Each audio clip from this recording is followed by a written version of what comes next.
এটা যদি অবৈধ হতো উনি তো বিতরণ করতে গিয়ে কোথাও ধরা পড়েনি। উনি একজন শিক্ষক, পাশাপাশি ওনার বাসায় আমি যতটুকু ওনার ফ্যামিলির সাথে কথা বলেছি, ওনার বাসায় একটা গার্মেন্টস আছে।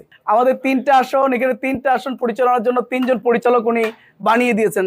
এই পরিচালকগণই মূলত আমাদের নির্বাচন 3টা আসন পরিচালনা করছেন। উনি ওভারঅল তদারকি করেন।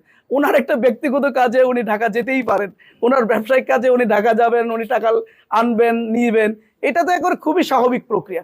আমার কথা হলো এই স্বাভাবিক প্রক্রিয়াটাকে অস্বাভাবিক প্রক্রিয়া নিয়ে যাওয়ার পিছনে একটা ষড়যন্ত্র এবং দুরভিসন্ধি আমরা গন্ধ পাচ্ছি নির্বাচনে একদিন আগে।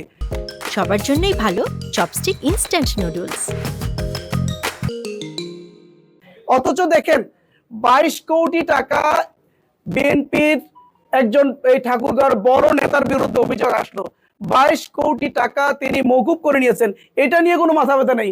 গতকাল কয়েকদিন ধরে আমরাও দেখতে পাচ্ছি যে বিভিন্ন জায়গায় বিএনপি যুবদলের লোকজন টাকা নিয়ে ধরা খাচ্ছে, 10 লক্ষ বিতরণকালে ধরা পড়তেছে। তো সেটা নিয়ে কোনো মাথা ব্যথা নাই। উনি ঢাকা থেকে ওনার ব্যবসায়ের প্রয়োজনে টাকা ঠাকুরে আনবেন, এরকম একটা ব্যক্তিগত বিষয় নিয়ে এরকম আচরণ করাটা, উনি একজন বয়োজ্যেষ্ঠ মানুষ, কিন্তু ইতিমধ্যে এই হয়রানি করার কারণে উনি অসুস্থ হয়ে গেছেন। ওনাকে কিন্তু রংপুর মানে হসপিটালে ভর্তি করা হয়েছে। আমরা তার জন্য দোয়া করি, আল্লাহ তাকে সুস্থ রাখুন। আমি মনে করি এই সময়টাতে নির্বাচনে একদিন আগে এই হয়রানিটা করাটার অর্থই হলো বড় ধরনের কোনো ষড়যন্ত্রের গন্ধ আমরা দেখতে পাচ্ছি কোন সংস্থার পক্ষ থেকে। আমি ওনার ফ্যামিলিকে জিজ্ঞেস করেছি যে কেন গিয়েছিলেন এবং ওনার কি অবস্থা। তখন ফ্যামিলি আমাকে জানিয়েছেন যে উনি ব্যক্তিগত এবং ব্যবসায়িক কাজে উনি ঢাকায় গিয়েছেন এবং এসেছেন। এইটুকু আমি ওনার জিজ্ঞেস করেছি আপনাদের কি মানে উনি যে বললেন যে ওখানে ব্যবসায়িক টাকা, তখন ওনারা বললেন হ্যাঁ আমাদের একটা ব্যবসা আছে। আর সবচেয়ে বড় কথা হলো এটা যদি অবৈধ হতো উনি তো বিতরণ করতে গিয়ে কোথাও ধরা পড়েনি, ওনার ব্যক্তিগত টাকা আনতে গিয়ে। আর সবচেয়ে বড় কথা হলো ঢাকা এয়ারপোর্ট যেখানে চেকিং হয়েছে, সেখানে নানাভাবে চেক ওটা। ঢাকা এয়ারপোর্ট তো অনেক রেস্ট্রিক্টেড এরিয়া, তাই না?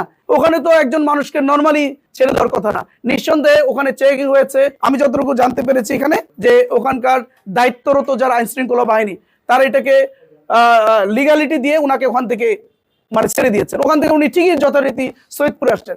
সৈয়দপুরে এসে তাকে হয়রানি করাটা একেবারেই দুরভিসন্ধিমূলক এবং এটা আমি মনে করি এটার মধ্যে কোনো ষড়যন্ত্রের গন্ধ আছে।